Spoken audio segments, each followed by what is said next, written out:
of 9 has no nanobes.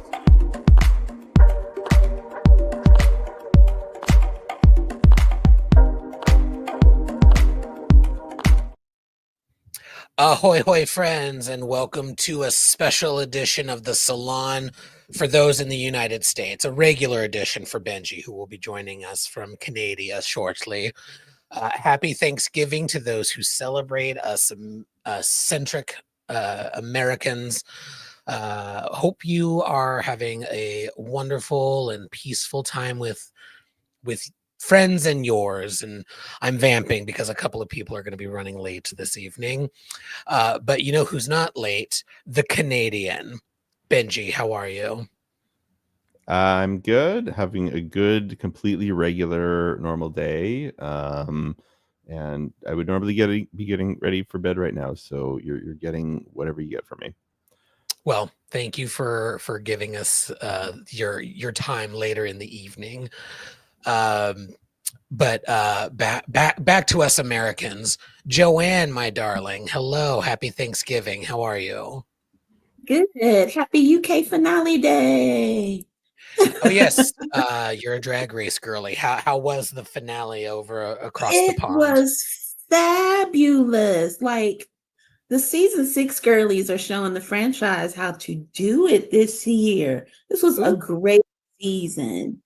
And my girlie didn't win, but she sometimes losing, as the song goes, losing is the new winning, right? So she's going to be great as a That's result what of I've her been saying for showing. 3 weeks. Exactly. Trying Losing to is put the a new positive winning. spinning. Oh goodness. Did you do anything fun for the holiday? No, I made dinner. I watched TV. I took all the cat naps in the world. I love this day because people leave me alone, right? Like I choose to engage when I want to, but if I don't, people just forget about me and it makes me happy. Do you know what I mean? Like, yeah. Yeah. I also appreciate isolation, and we had yesterday off, today and tomorrow at work, and it's just delightful. Like it's a slower period for us anyway, at least for my department. We're doing a lot of post-election stuff and gearing up for the legislative season come January. Oh boy. So having a couple of days for us to just not have to worry about that horrific onslaught was just nice. And now I'm just conjuring it. But again, vamping for time. My co-host Trevor is on his way home from his Thanksgiving festivities, as is Will. And then our other regular panelists will be joining us, not this evening, but perhaps next week.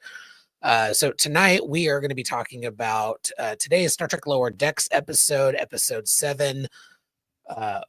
Was it fully dilated or extremely dilated? Fully dilated. Fully Yeah, dilated. We'll get to that. Yes, there was some discussion of whether or not that was a pussy joke, and differing opinions. So we're gonna get into it. Not no pun intended. God damn it. Okay, I'm just gonna go ahead and give myself one of these audio Problematic notes. gay alert.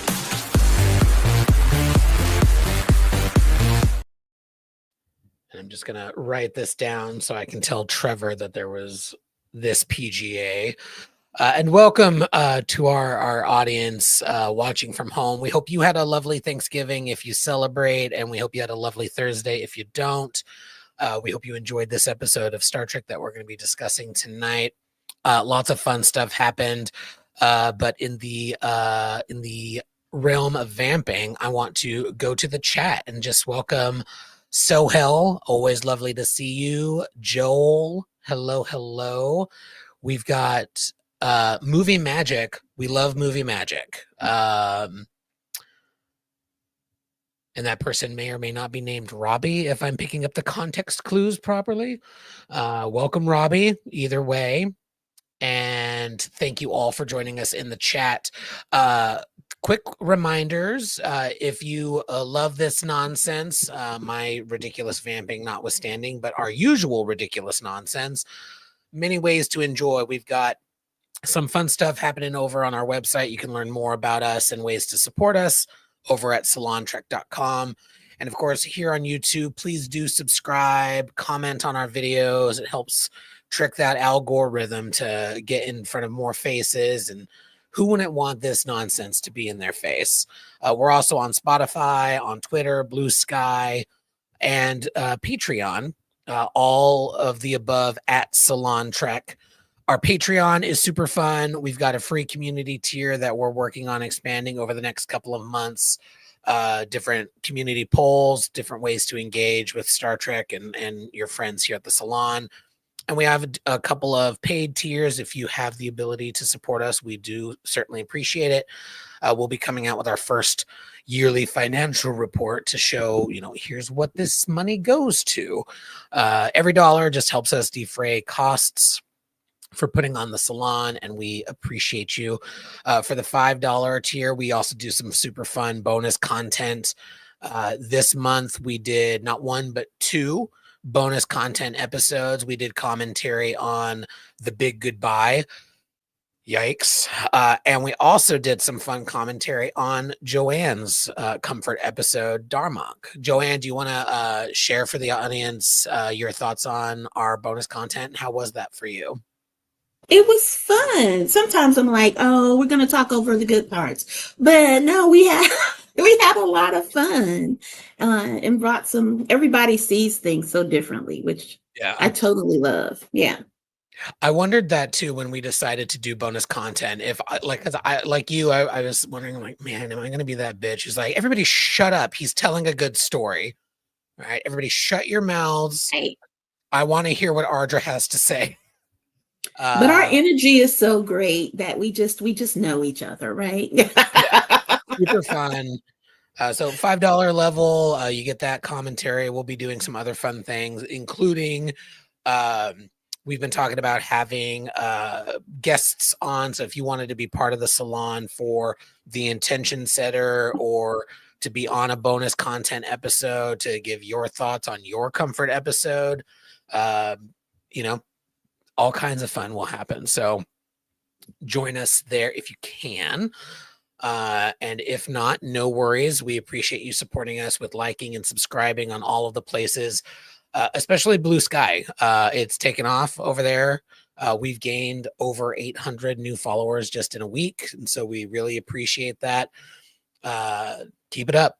It's super fun. So our thanks to everybody who follows us in all of the places. Well, it's a very Trek friendly place too. It is. Benji, what are your thoughts on Blue Sky? I like it. I saw my first Cybertruck in the wild today, and I was just reminded of what a good choice I made by transitioning there completely. So, yeah, those are really ugly. Like, why would you want that? Winnipeg winter was not kind to it. It looked like ass. They literally look like dumpsters to me. It looked it looked like a dumpster with crap all over it, like barreling down the street. So, like, that's not hot. Like, ugh. Anyway, no.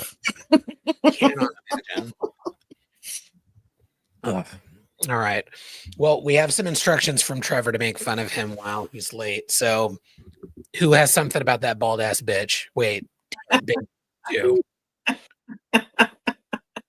He would be late. Is he at Williams Sonoma picking up?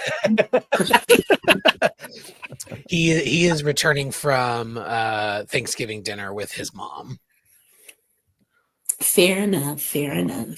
And her husband. I think he's there now.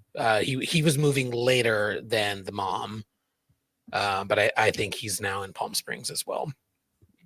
Fair enough. Benji, what do y'all do? Do y'all acknowledge this at all? You have Thanksgiving in what? We have Thanksgiving in October. When it makes sense, because it's not like less than a month from Christmas. So there's also Halloween in October though, so let's not get in the fun holidays way. And there's also Rosh Hashanah and Yom Kippur if you're Jewish. So Which I think is why we never celebrated Thanksgiving. And I thought that was why, just because it was like too many holidays in the same place. But it turned out my mom just didn't like Thanksgiving food. Like, what? Do Canadians also whitewash their Thanksgiving? Oh, or is it yes. Yeah. Is it the same general vibe? It's about the cultures coming together in the Americas. I think it's just about turkey and stuffing. No. It's like, is it an eating day? Yeah. Yeah. It's like, what's the I am now curious what the historical significance is for Canadians on For Thanksgiving. Canadians, I The know. historical significance for everything Canadian is copying whatever you do down there. So That's sad. kind of. It's very, But that's very also why you have Toronto. You guys copied Hollywood. Yeah. and New York somehow. Yeah. But also Hey, not I'm quite. here for it. I would move to Toronto if I could get on Star Trek. Sure. Mr. Kurtzman, I am available. I know you're watching. Is he Canadian, or that's just where they work? Maybe both. Is Alex Kurtzman Canadian? Google We is have our Dan friend. Janot. That's all I care about. He's Right. American. Oh, okay. So they just work there. That's cool. I just work here. Yeah. Benji, can you confirm Sohail's thoughts here? Canadian Thanksgiving seems more chill. It is more chill. I think it's like I said, like stripped down of cultural significance, and it's just like dinner day, and yeah, it's not that intense. People don't travel across the country to go home for Thanksgiving. Yeah, my family, most of them are in New Mexico and Arizona, and when we all lived in my immediate family, we lived in Arizona. We would host because we had the larger space, because there was 5 of us in the immediate cohort. But then I think my aunt moved to a bigger place, and so we started ping-ponging back and forth. So it would be like a 30-minute drive was all the travel that we needed to do. In New Mexico, we had like between 2 and 3 hour drives for a few aunts and uncles. And so we would always do 2 p.m. lunch so people could get there gingerly and leave whenever, but not get home too late. Yeah, we ate midday too, but that's because we lived on our grandparents lived on a farm. So, everything was early there. Yeah. But What kind of farm? so mostly I'm from Ohio, so it's mostly corn and some kind of grain. I don't know, wheat or something. I don't know, some shit. Some kind of bullshit. I don't know. Mostly corn. Yeah. Mostly corn. They had a couple of animals though, but they were strictly for eating. Mm-hmm. Yeah, my mom, it wasn't really a farm, but my mom grew up with some farm animals that ended up being food. Like it was just, it wasn't like grazing or for milking or anything. Fun stories about my grandmother torturing my mom. As my mom got old enough to care for one of the cows, she came home from school one day and the cow that she had been caring for was for dinner. Yeah. And that's how my grandmother told her was my mom asked what's for dinner, and she like displayed a platter of the butchered cow from that day. That's funny. My siblings spared me. We had this duck for a long time that I guess I had taken a liking to. And then one day I came home and the duck was gone. And so my brother was like, oh, we took it to granddad's farm, right? Because we were in the city proper or whatever. And so I was like, oh, okay, whatever. But I remember telling my mom at dinner, like, Mom, this chicken is really greasy. And, I was an adult before they told me, that was the duck that we were eating, because I guess they thought I would be upset, even though I'd seen my mom kill chickens like, hundreds of times, but I don't know.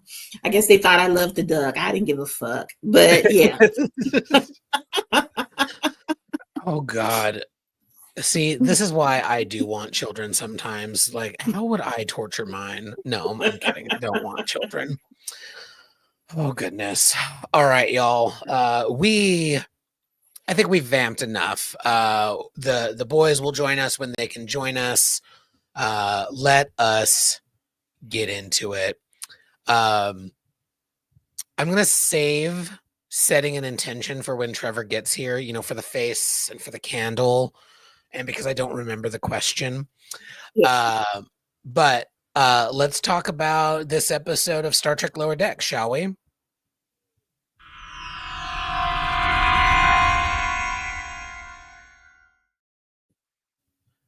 Top thoughts. I will kick us off.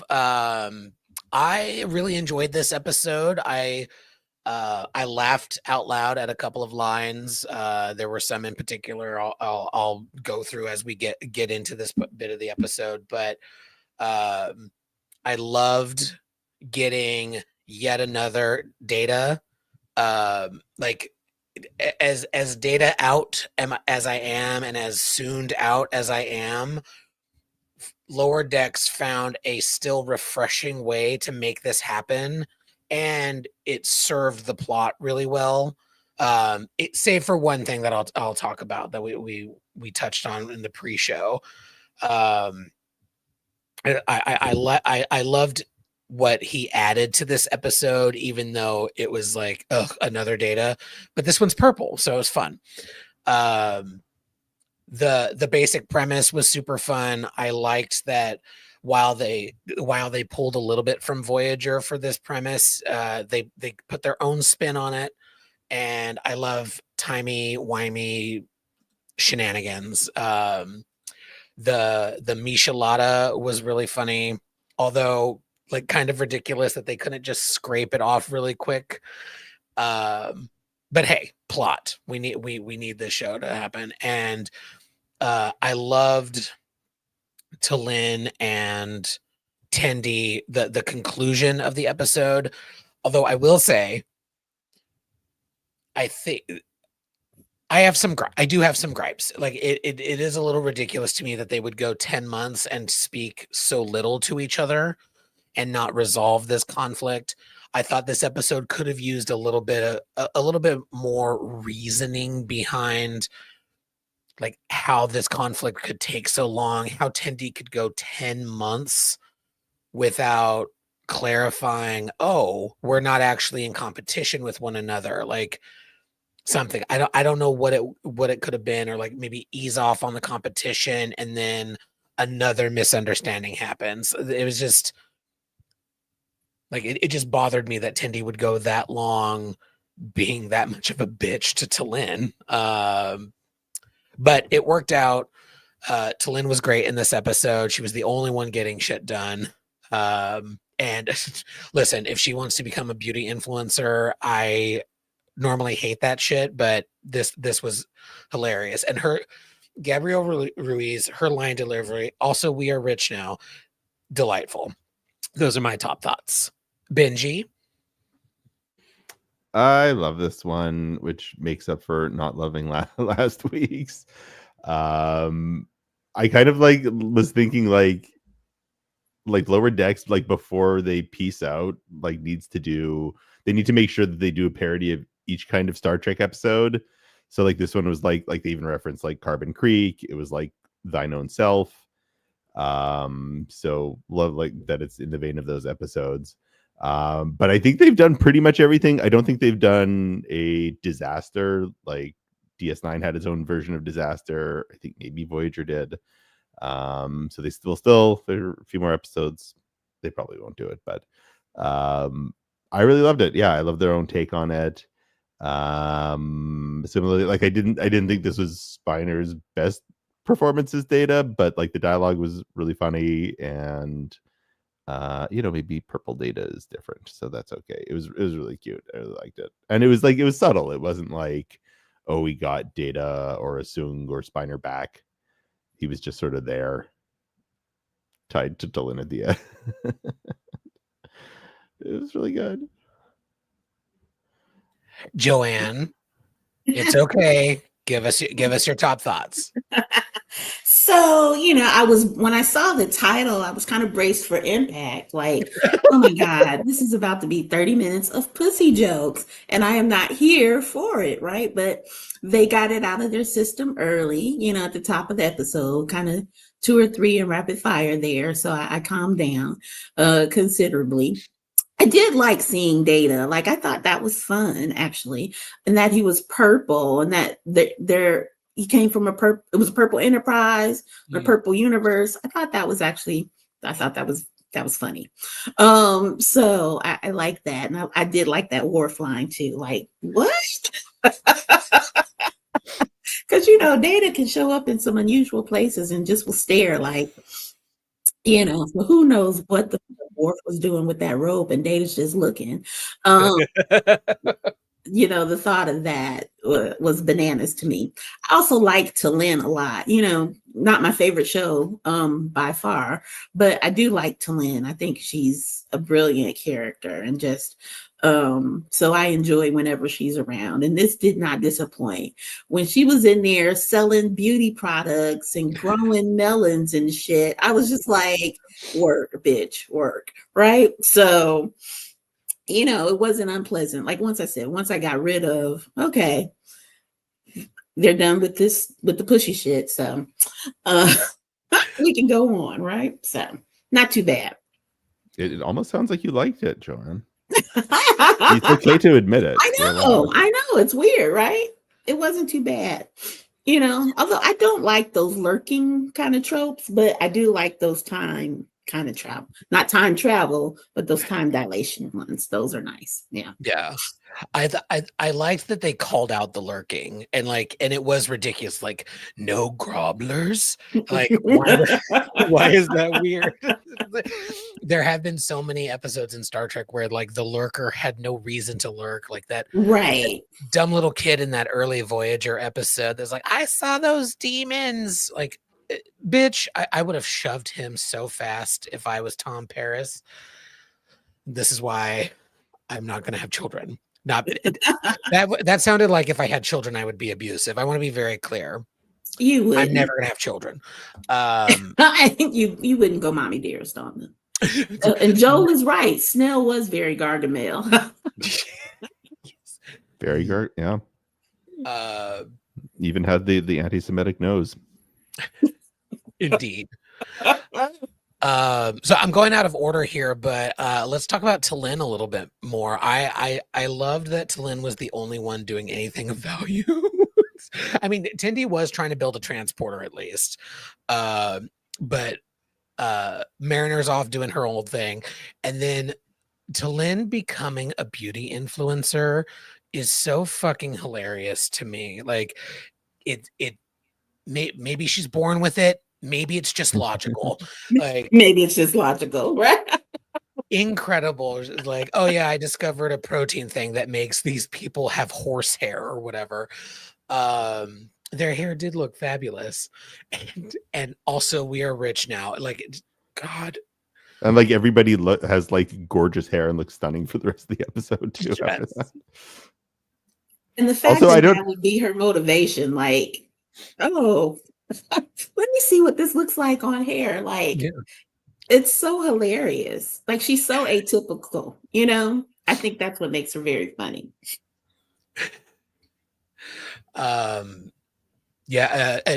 you, Rachel. I do think there are a series of Salon shirts in development, and I do think I need to get a good shot of Talin with one of those bottles that says maybe she's born with it, maybe it's just logical, something along those lines.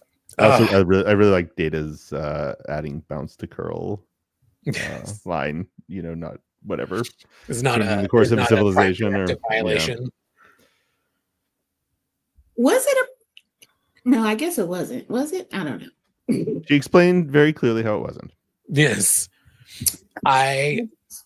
She's like, we need currency. I'm gonna give these people bouncy hair.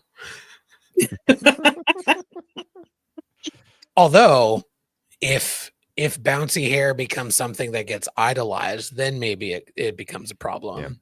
Right. We find out in the 32nd they start century. persecuting bitches with bad perms, you know?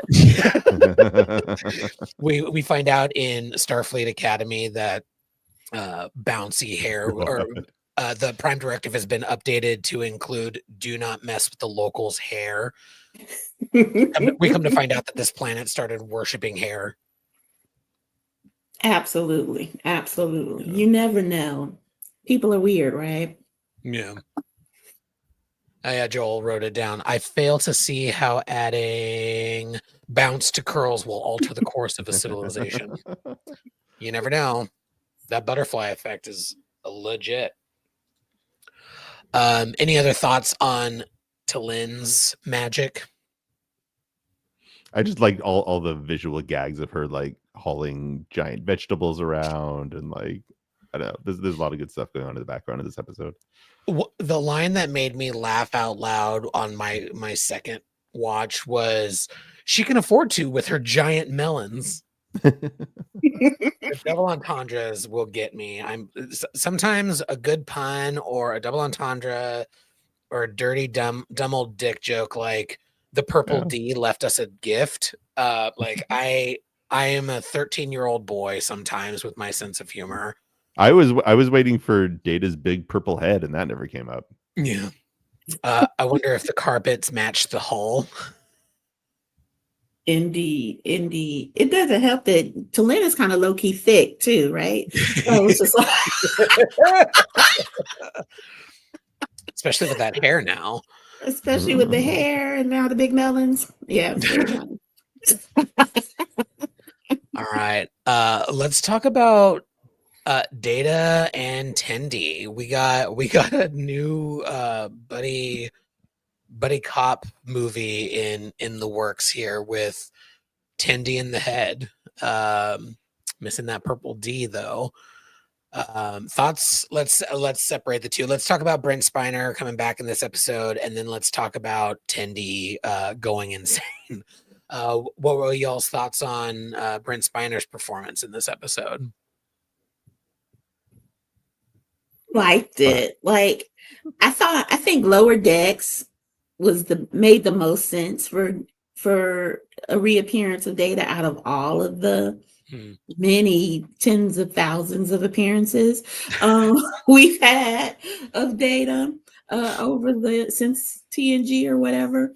But I thought it was good because I think Brent Spiner is generally kind of like an asshole, kind of funny, right? So I think this was kind of his groove, so I thought it was nicely done, actually.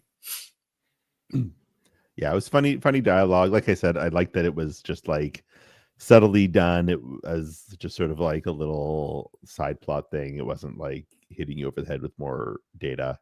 It's just nice little callback. And then there were other little things like I think the machine that Tendi was working on was like the same as the machine that like Data built when they went back to San Francisco or something. Yeah, from Time Zero. Time Zero, yeah. Yeah, it was cute. It was a good way to do it. Yeah, I agree. Like I said earlier, I thought it was a really good, like it was a good way of keeping another Data fresh.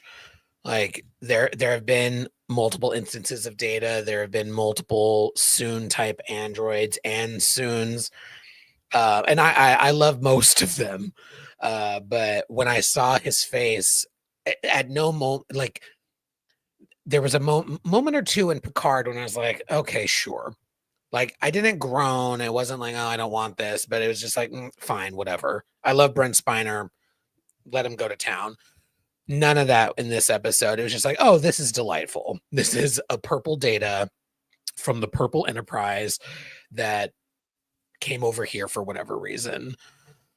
And with that, I have more to say, but I have to pause because I have to give some sass and say, what I miss? Well, here is my co-host. Hi. Hello, Hi, Trevor. Trev. How Did I was miss your anything? Thanksgiving? It was hang on. Turn your There microphone we go. on. Yeah. Can you hear me now? It's can gonna hear take you. a second. How about now? It's a little low, Really? just a little bit for me. Okay. How about now? I can hear you. It sounds the here? same, but I can't hear you. I'm here and I'm queer and all that stuff. Yes. Yay! I'm good. How is everyone? I've been trying to Yeah. vamp. For like 35 minutes. No Yeah. big deal. No, Well, no big also, deal. what I love is like I'm totally down to do this. I have no life, I have no plans, but I was like, oh, I'm sure everybody else is busy. Let's take next week off. And Trevor was the one who's like, no, we should do it. I just need to do it later because I have plans. I also have a sneaking suspicion that doing this was an excuse to end a dinner, perhaps. And so I'm glad that did finally happen, even if a little later than even anticipated. I have no comment. I have my suspicions. But just no, have I'm a glad you're candle. here. I take it with me everywhere. I brought it to dinner. Whole 9 yards. It's been lit the whole time. It has. It has. Yeah. I drove around so- Springs with a candle lit. Just to give you a quick briefing, we're holding the mhm. intention setter to the end because I could not remember the question. Okay, easy. Will potentially be joining us a little bit later. He is also returning from dinner. She's no longer on Twitter, so she wasn't reading the DMs to know that we were doing this. And it's now your turn for your top thoughts on this episode. So spoiler alert, I kind of gave my top thoughts in a text with just you, Stan, where I said that this might be my new favorite episode of Lower Decks, only because I got to hear Eugene Cordero say "lick faster." So go ahead and push the button. It's fine. I'll take it. Bring it. Oh, and yes. So yes. Problematic gay alert.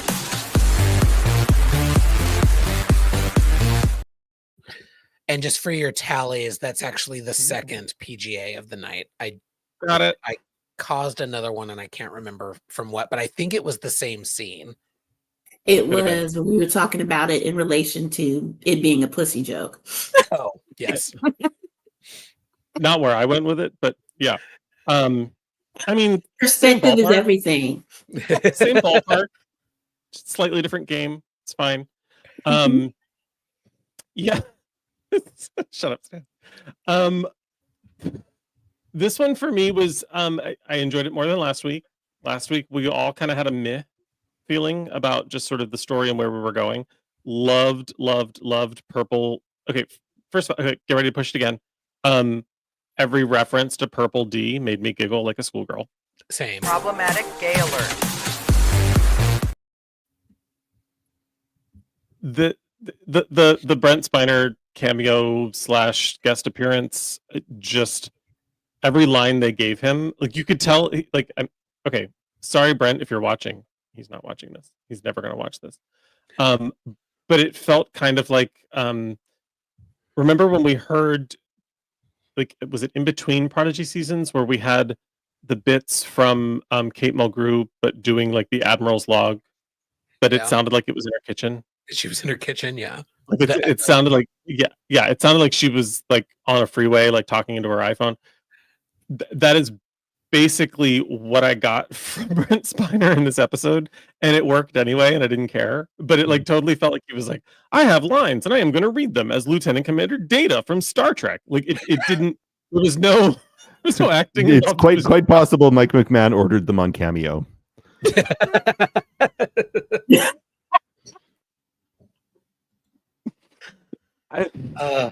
We kid Mike and Brent. You all are delightful.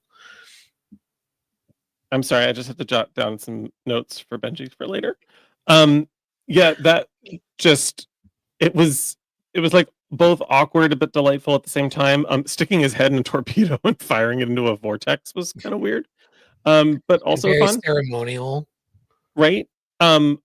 There were so many. I have to go back and watch this episode like 6 more times and take notes if I'm ever to be quizzed about it. I'm not going to do that because there's not going to be a quiz. But the number of references to other episodes was impossible to keep up with. It was Yeah. like every other Mariner line was another episode, and I was just eating it up. I was watching this morning on the couch in my pajamas like it was Saturday morning cartoons, and I ate it up. I loved it. Not a laugh out loud episode like we've had in the past, like not knee slapper after knee slapper, but a good episode of Lower Decks, chock full of fantastic references. I feel like if you're not a huge Star Trek nerd, this episode was not great. But for those of us who are, 1, 2, 3, 4, no, it's all of us. Then in that case, it was a delightful episode. So I loved it. I love it, and I also I can tell you're delightfly buzzed. You Oh, are. girl, I was like, you are Ma'am. lit, bitch. She is past buzzed. Yes. I love it. All right, so the last thing you need to do in order to be caught up with everybody is share your thoughts on Talin's bit of the mission. I was saying I loved that she became a beauty influencer. Maybe she's born with it. Maybe it's just logical. The fact that she did it, like they needed currency, so she just made it happen with her giant melons. Fucking loved it. What were your thoughts on Talin? The melons did it for me. That was the laugh out loud moment of the episode. So there is at least one. Her giant melons. And the fact or two with her giant melons. And just Tendy's reaction to finding out that they were actually grapes. What? Like she was so upset that they were grapes. And it's just like so dumb to have that reaction that it was fantastic. Also, like again, brilliant writing on like we're going to take something ridiculous but build it into a thing that those of us who love to get hyper in universe, like, okay, they're vying for the position of senior science officer. Like, ooh, who's the senior science officer going to be? Like, only, like, again, 1, 2, 3, 4. Yes, all of us were concerned, but like, most people aren't like super into that stuff. But hyper Star Trek nerds were like, okay, who is going to be the super, the senior science officer? So we were plugged into it. It's like inside baseball, but inside Starfleet. So I loved the whole contest of it all, but Talin needs a spinoff. That's basically where I am after this episode. Like as this episode came to a close, I'm like, this is what the character has been underutilized. I didn't think that until I saw her used in the way that she was used in this episode, and now I'm like, okay, we've been robbed. Like we've needed more Talin this whole time. Absolutely. Yes. It would be fun, like different animation style, different style that still funny because she is funny naturally, but maybe like less of a comedy and more in like an adult prodigy vibe, perhaps. Yeah. Or a series of like short treks where like after shit comes up, she just, they have a little episode of her being Talin. Yes. It would be funny to like redo a different series, but like have her as a background character in it. Kind of like sort of made this joke before about like the admins on the Enterprise D. Yeah. Like Stan, you and Will have made that reference. Will and I before. needed to make that happen. Having her like just pop up in things that we've seen before, but get her perspective on it would just be hilarious. Yeah. All right. So we've talked about data, purple data, not our data, of course. Let's talk about Tendi. I said in my top thoughts, I was a little disappointed in Tendi this episode. I thought, I understand for plot, but it took way too long. Like they were on that planet for 10 months. And so based on what we saw, and we all know from Will that headcanon is not allowed, based on what we saw, there's no way that the Tendi we know would not have resolved things with Talin much sooner. And so I do wish they had found some ways to show why, like another misunderstanding, or send her away rather than just have her on the attic in the attic for some reason. Like it worked. I'm overthinking it, I know, but it just kind of bothered me. It felt like some really not even backsliding for Tendi. It just felt very out of character for her to take that long to come to some kind of conclusion. But it's fine.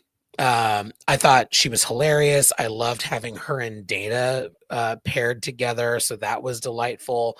I don't like it when she's being bitchy with Talin, but she was not getting sleep, so that happens.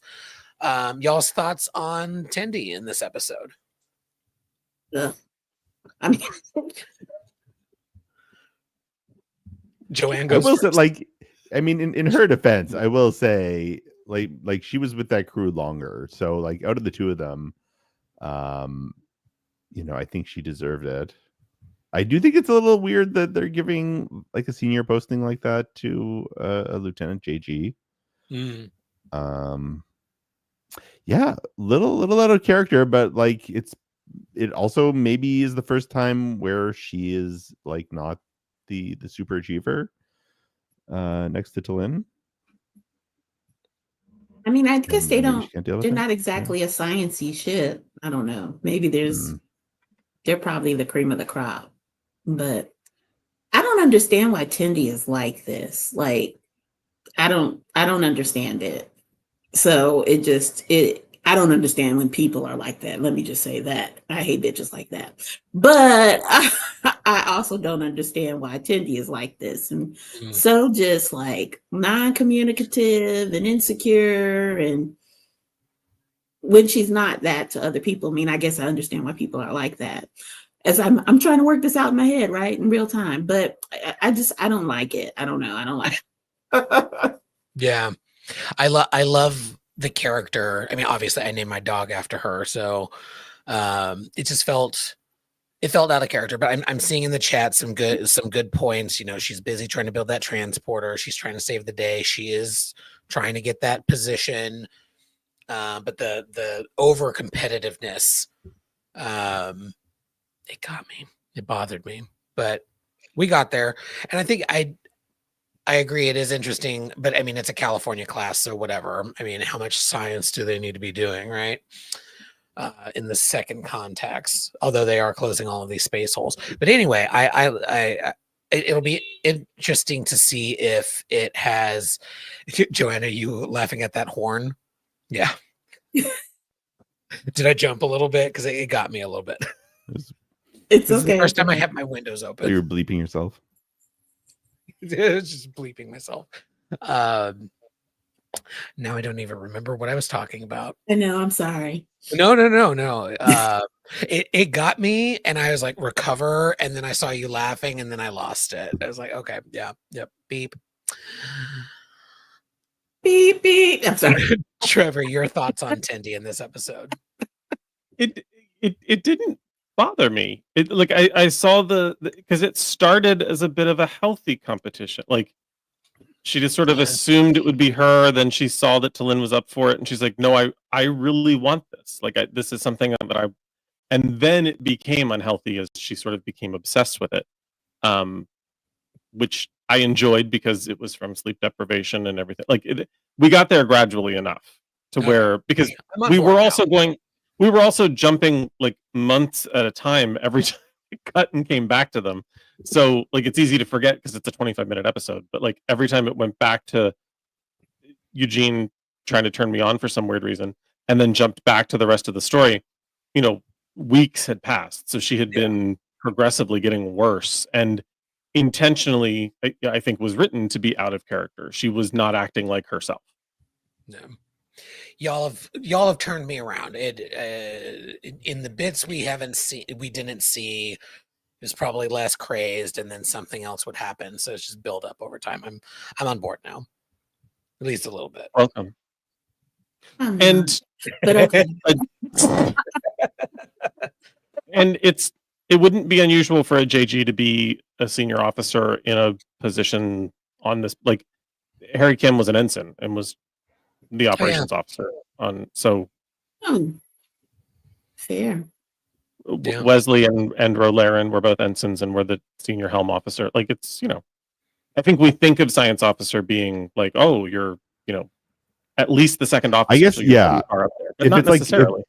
if it's like a bridge position where that's just your job, that's one thing. I guess it's like if you were, I guess I don't know how it works. Like if you were the science officer, does that mean you're like the boss of all the science departments? Yes, chief science Or officer, you just which is where I think there's that's the difference between like the chief helm officer and a chief science officer. But the point still stands. I mean, the rank is not necessary for the position. It's based on the experience.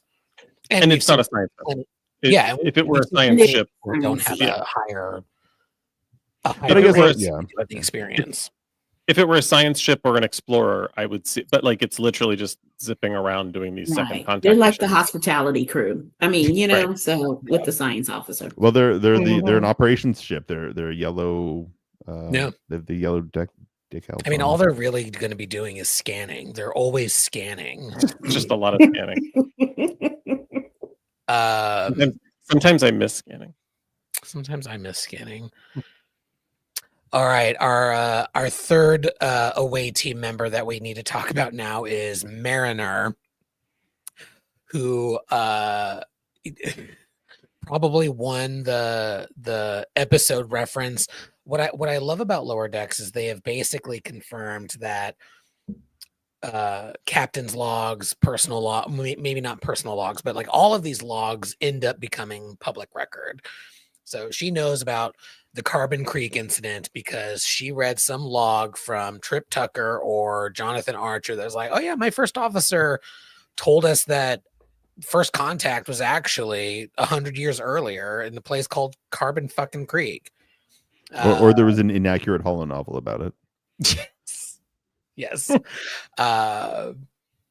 You know what? Like we saw that asshole in Voyager take the Doctor's really shitty holo novel and publish it against his will. I could absolutely see the holo novel industry taking captain's logs about missions and turning them into bootleg porn parodies on the holodeck. Like Peak News Reports podcast things, like it's journalism. Yeah. It's very Pod Save America. But Mariner had a lot of fun with trying to find a probe family and ended up finding it in prison of all places. What were y'all's thoughts on Mariner in this episode? Well, I think Mariner, I was my one comment is like she would have absolutely ended up being burned at the stake if she like lived in Salem times. She's a woman who asks questions. The devil. And ends up in prison. Yeah. So anyway, go ahead, Trev. No, I was just saying I couldn't get over the like it's really difficult to make fun of the inner light because everybody, like far too many fans in my opinion, like revere that episode like it's the end all and be all of Star Trek episodes. And I'm like, it's good, but like calm down. And Mariner just sort of taking the piss out of that episode is hilarious to me. Like just the constant references, the her seeking it out and like, but I want my, you know, I thought it was fantastic. I thought it was a great, it felt a little bit more like instead of getting Mariner, we were actually getting Tawny Newsome. Like I felt like she wasn't playing Mariner. She was just making jokes about the inner light. But I ate it up and loved it. I think kind of like the way that Picard and Patrick Stewart merged, Mariner and Tawny have merged a little bit, and that's to the benefit of both. Not that's not a drag at all. Dragger. I would have rather her just been in jail, like just didn't get out and just, you know, hung out with the folk. I would have wanted to see that a little more, but like why they loved her so much at the end. Like, you know, she was a boss bitch up in jail, just running shit. Yeah. Yeah, I would have loved to see more of her there, like how they came to be a family. I also thought like the fire thing was funny because like it is very obviously not a fire to be put out. I mean, Look at that. It is in a ceremonial basin of some sort. Like, what the hell was she thinking? But she just needed to be revered by somebody. Is Also, I love that she walks out of jail after 2 months, and Belinda's just there and asks her if she wants to help her sell vegetables. she's like, no, I got to do this. Her giant melons. Oh, God, fucking Talin still gets me. Other thoughts on Mariner before we move on? Anything else on the planet before we beam back to the ship? I don't think we mentioned the fact, I don't know how aware people are of this, but that the aliens were based on like a random old Mego action figure that was not from Star Trek, that they just like slapped a Star Trek packaging on. I did not know And that. sold. What? Yeah. There's like there's an action figure. Yeah. It's out there.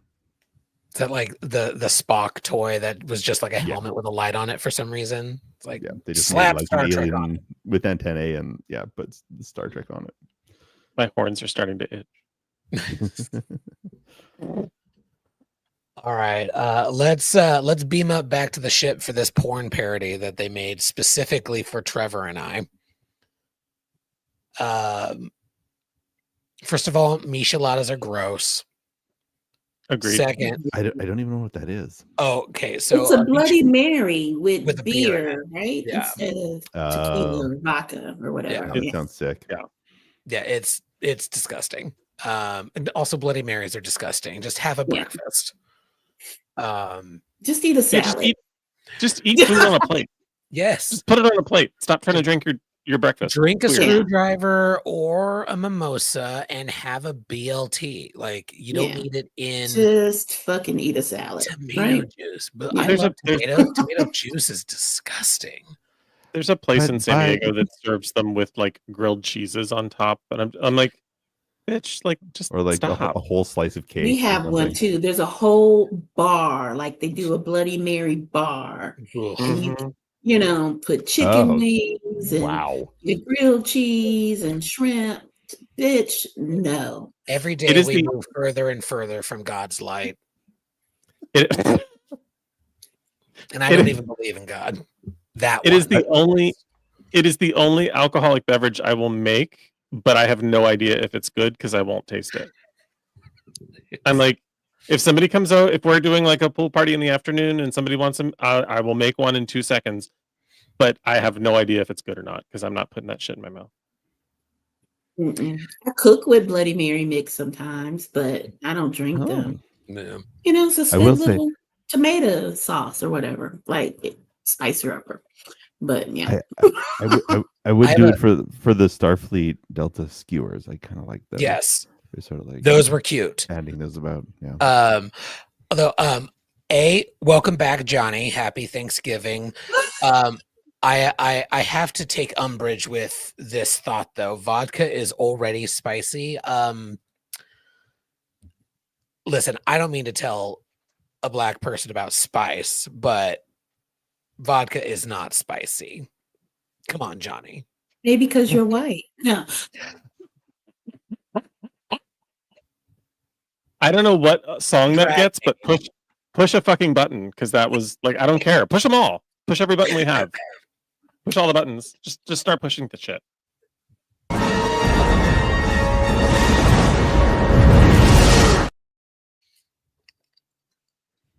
Fine. That was the right one. It's fine. On my own podcast. I didn't make you need to clutch your pearls. No. No, listen. I mean, we just see the world differently sometimes. Y'all with cold and us with fire. On this week's episode of Stan Discovers His Caucasity. How is vodka spicy though? It's just it has a bite. It can. Maybe you would know. Vodka burns. Okay. For your whiteness. Okay. Did you ever think of it? Sure. Okay. Well, anyway, micheladas are gross. We can all agree on that. On that, we agree. There should not be shrimp in a beverage. Let's move on. No. This gag was hilarious. Like this was all of 18 seconds, right? Something like that, like 18 to 30 seconds. But they were like, what do we do? Naturally, we got to take our shirt off, rub it into the console. Okay, It just Sohail's comment. So okay. don't be ashamed. Thank you for acknowledging something that lots of people are thinking, but no one is Yes. saying out loud. 1,000%. And there was another frame that I just couldn't make fit here, where you see more of them shirtless. And I was like, listen, I just kept thinking like, oh no, my michelada's on my console. Oh no, That's not your console, Stanley. please. Will you help you me know- lick this michelada off the console? I have a solution for why this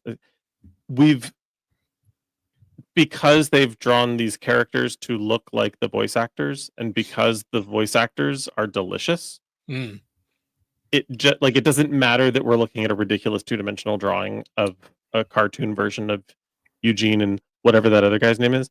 It's I know, I'm kidding. And who's his face? And the guy that was in the way. Yeah. But it's Meg like that's Ryan, what we the son. whoever.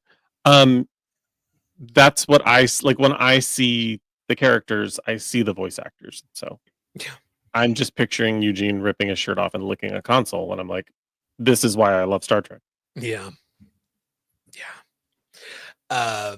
Quick aside, there Mike Schur did a show for Netflix starring Ted Danson. It has a lot of Good Place and Good Place adjacent people, the Brooklyn Nine-Nine people. Stephanie Beatriz is in it, and Eugene Cordero is in it, and he's delightful. I'm only a couple of episodes in, but it's fun. It's cute. Other thoughts on this ridiculous opening of my new favorite porn?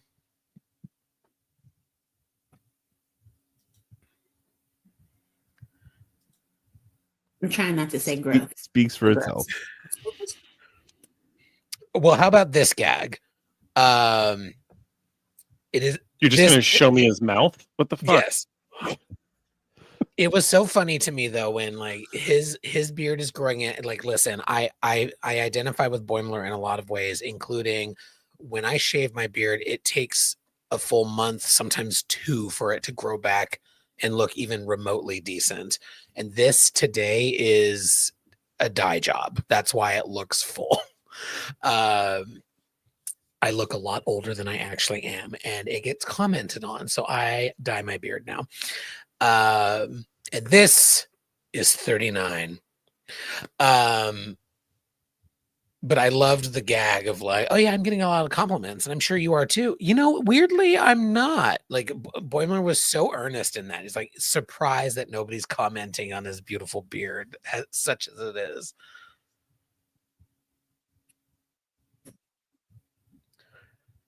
No more thoughts on that. Cool. Rutherford was giving Geordie with his beard. Mm-hmm. Oh yeah, that's right. I also that always reminds me whenever I see his stubble, it always reminds me of that blooper that's now on YouTube when Data says, "Geordie, didn't you have a beard?" And LeVar Burton goes, "Yeah, producers didn't like it." Made him shave. Silliness. All right, y'all. Final thoughts on this episode.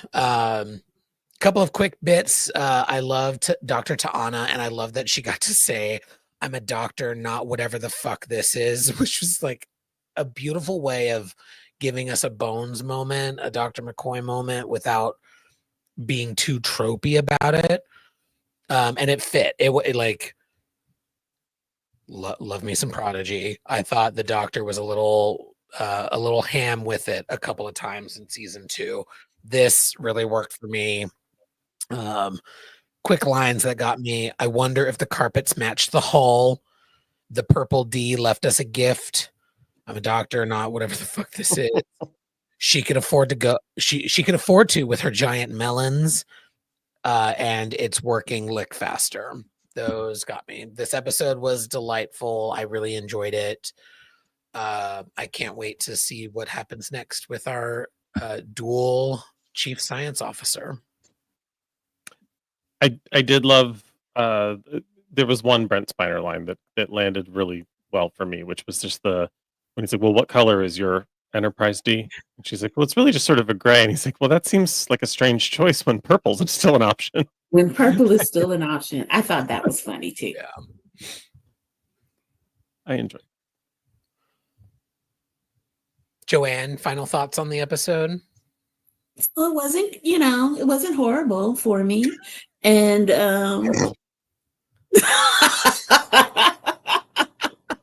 there was some really great to Lynn moments, so I appreciated that. Mm-hmm. And I was glad it was not full of pussy jokes.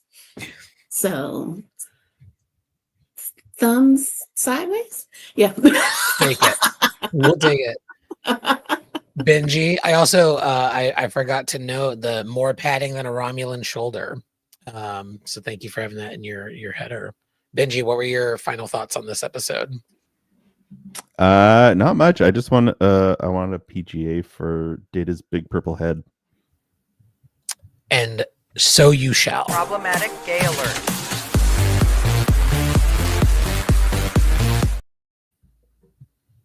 You can just ask for them. Indeed. Trevor. Yes, dear. Give us the tallies, please. Did you want tallies or did you want to set an intention? We're doing it in reverse order, so give me the tallies and then we'll set an intention. Oh, I don't know if I can do that. Okay, sure. There were 4 problematic gay alerts. 3 after I arrived. There was 1. I'm not saying it's causal. I'm saying there's a correlation. There was 1 explosive saucer separation. I gave 50,000 bonus points to Joanne for clocking my pre-show alcohol consumption. I gave 2024 bonus points to Johnny for returning from the past. Hey, girl, welcome back. I gave 69 million bonus points to Eugene Cordero for, and I gave all of the remaining bonus points to Benji for shoulder pads and other jokes that win the interwebs this evening. Delightful.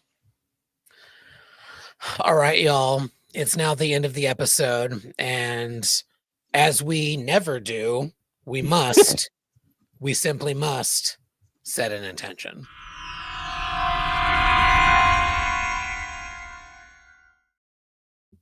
It's back. So tonight's intention setter is going to be super simple. Although, Benji, you're just going to have to think back to October for this. What is everyone's favorite Thanksgiving side dish? Oh, that's right. And I will start us off by sharing that mine is stuffing. And go ahead and give me the alert or whatever. If you want to make fun of me, it's fine. There's plenty of jokes there to be made. But yeah, stuffing is my favorite. I make it a meal and say whatever you want about me. I don't care. Joanne. And I usually do, but I love stuffing. You do. You say it out in the open. You say it via text to my face. It's fine. Joanne. Mine is also, although I live in the South, so it is appropriately called dressing instead of stuffing here. But it is also my favorite. Although as a kid, I hated it. But when I became an adult, I put aside my childish ways, right? And I enjoy it. The close runner-up, though, is potato salad. But that might be cultural. So everybody has dressing. Remind me offline to tell you a fun potato salad story. Benji, my love. So I was thinking so you took mine, Trev, but my backup is, and it's not a backup, in memory of Tony Todd, who we recently lost. it would be burnt replicated bird meat with a caviar schmear. So the caviar, I went and rewatched the clip. The caviar was real. The bird was replicated because wanted to know. So, And he stuck his hand in it and he And he smeared it smeared it. got a nice schmear on the turkey. And Yeah, I'm just saying that probably wouldn't taste horrible. Yeah. Like maybe when I think like about it. caviar crusted, like maybe after baking it, salt it with it. Stanley. Potatoes, mashed potatoes, but I also love the stuffing and I love a green bean casserole. I'm a side girly. I don't love it give me a moment, please. Problematic yourself. gay alert.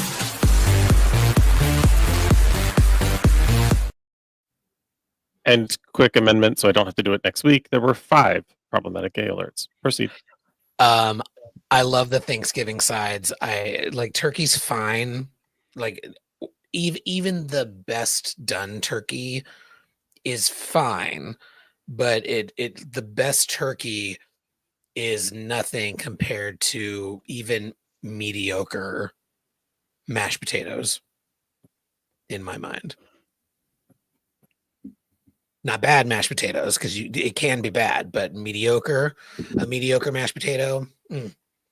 Also, leave the skins. That shit's good. You don't need to peel your potatoes. Don't be silly. Well, Yukon Golds you should probably peel, unless you're thinly slicing them. I was But going russets, golds you could leave. Yukon Golds you can absolutely leave. Mhm. I peel a russet before I peel the Yukon, but Hashtag same. opposite, but interesting. See, this is you know what? Oh God, I want mashed potatoes so bad. I'm so mad at myself because like this is gonna sound sadder than it is. I'm alone, and so today I was like, oh, I'm gonna make some mashed potatoes, and I saw a really fun recipe on TikTok that was like mashed potatoes and then sliced potatoes on top, so it's like a little bit of an au gratin with a creamy mashed potato situation beneath. Looks delicious, looks fun. You get a crunchy top and a mushy bottom, and who doesn't love that?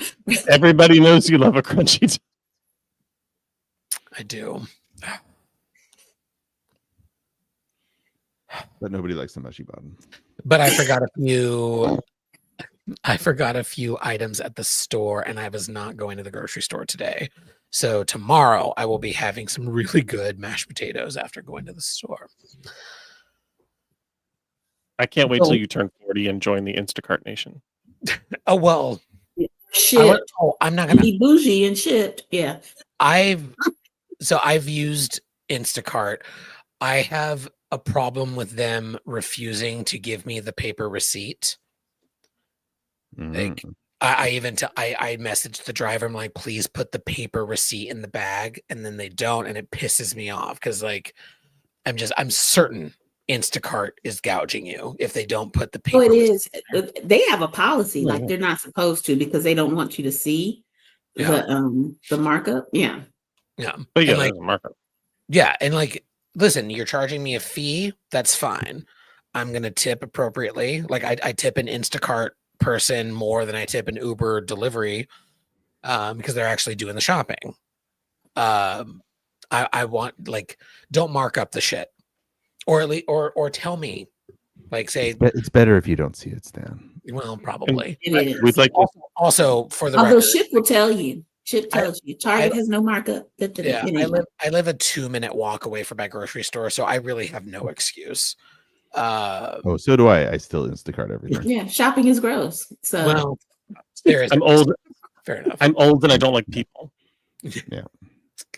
Also that. Okay, listen, y'all are convincing me about a lot of things in this episode. But our job here is done.